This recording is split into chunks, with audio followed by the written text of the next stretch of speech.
नमस्कार दोस्तों, एक बार फिर हमारे YouTube चैनल में आप लोगों का हार्दिक स्वागत है। लेटेस्ट अपडेट निकल कर आई है कि 18 महीने के डीए एरियर पर सबसे बड़ी खबर। केंद्रीय कर्मचारियों की डिमांड पर सरकार का रिएक्शन।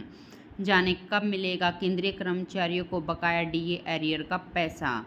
तो दोस्तों, हम आपको सब डिटेल में बताएंगे कि जो 18 महीने के डीए एरियर पर जो सबसे बड़ी खबर निकल कर आ रही है वो क्या है। केंद्रीय कर्मचारियों को बकाया डीए एरियर मिलेगा या नहीं मिलेगा, सरकार का इसको लेकर क्या रिएक्शन है। अगर आप हमारे चैनल पर फर्स्ट टाइम विजिट कर रहे हैं तो चैनल को लाइक कर दीजिए, सब्सक्राइब कर दीजिए, साथ ही साथ बेल आइकन को भी बजा दीजिए ताकि गवर्नमेंट या पेंशन से संबंधित जितनी भी न्यूज आती है उनकी नोटिफिकेशन आप लोगों के पास तुरंत पहुँच के। तो करते हैं वीडियो को स्टार्ट बिना किसी देरी के। दोस्तों, केंद्रीय कर्मचारी और पेंशन के पैसे से जुड़ी सबसे बड़ी खबर आ गई है। महंगाई भत्ते के एरियर को लेकर लगातार डिमांड रखी गई है, लेकिन इस उम्मीद पर पानी फिरता नजर आ रहा है। 1.5 साल के एरियर को लेकर सरकार ने साफ कह दिया है कि एरियर देने पर सरकार कोई विचार नहीं कर रही। केंद्र सरकार ने कहा है कि 1.5 साल की अवधि के लिए किसी तरह का बकाया पेमेंट करने का कोई विचार नहीं है। जनवरी 2020 से 30 जून 2021 तक एरियर का भुगतान नहीं किया जाएगा। सरकार की तरफ से आए इस बयान से केंद्रीय कर्मचारियों को बड़ा झटका लगा है। हालांकि यूनियन का अब भी मानना है कि वह सरकार से इस पर नेगोशिएट कर रही है।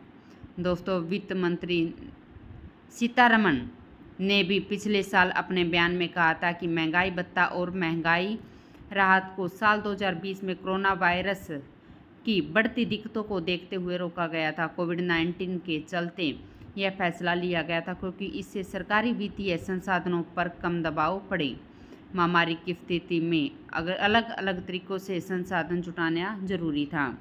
केंद्रीय कर्मचारियों के अलावा 1 अप्रैल 2020 से 31 मार्च 2021 तक सांसदों की सैलरी में भी कटौती की गई थी।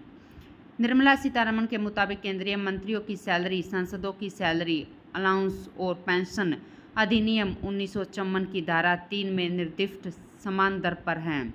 सांसदों की सैलरी में 30% की कमी की गई।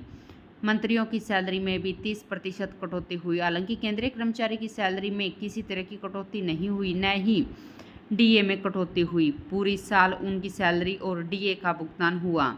सिर्फ महामारी के हालात को देखते हुए महंगाई भत्ते में अतिरिक्त वृद्धि को 1 जनवरी 2020 से 30 जून 2021 तक फ्रीज कर दिया गया, जिसे 30 जून के बाद से हटा भी दिया गया। ऐसी स्थिति में फ्रीज डीए के एरियर पर कोई विचार नहीं किया गया। दोस्तों, आपको बता दें कि केंद्र सरकार ने कर्मचारियों के लिए 1 जुलाई 2021 के महंगाई भत्ते और महंगाई राहत को बहाल कर दिया था और इसका भुगतान भी कर दिया गया, जिसे 3 किस्तों में भुगतान किया गया।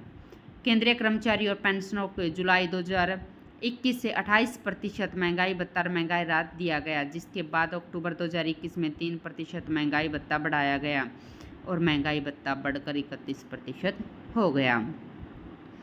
महामारी के चलते रोके गए डीए में सरकार को 34,402.32 करोड़ रुपए की बचत हुई। इस दौरान महंगाई भत्ते की 3 किस्तें रोकी गई थी, जिनमें 1 जनवरी 2020, 1 जुलाई 2020 और 1 जनवरी 2021 शामिल थे। महंगाई भत्ता फिलहाल 31% मिल रहा था। अब केंद्रीय कर्मचारी की सैलरी में जो 3% की बढ़ोतरी हुई तो जनवरी 2022 में डीए बढ़ना तय है, तो फिर जाकर केंद्रीय कर्मचारी की सैलरी में ज़बरदस्त इजाफा हुआ। इसका ऐलान मार्च में होली के आसपास किया गया, जिससे जो केंद्रीय कर्मचारी का डीए था वो बढ़कर सीधा 31% से 34% हो गया। अब सरकार ने साफ मना कर दिया है कि जो 18 महीने का डीए एरियर है वो केंद्रीय कर्मचारियों को नहीं दिया जाएगा। अब जुलाई 2023 में फिर से 4% डीए बढ़ोतरी होने की पूरी संभावना जताई जा रही है। फिलहाल जो वर्तमान में जो डीए है, महंगाई भत्ता है, वो 42% है और जुलाई में महंगाई भत्ता बढ़कर सीधा 46% हो सकता है। तो दोस्तों, आज के लिए इतना ही। मिलते हैं नेक्स्ट वीडियो में, तब तक के लिए जय हिंद, जय भारत।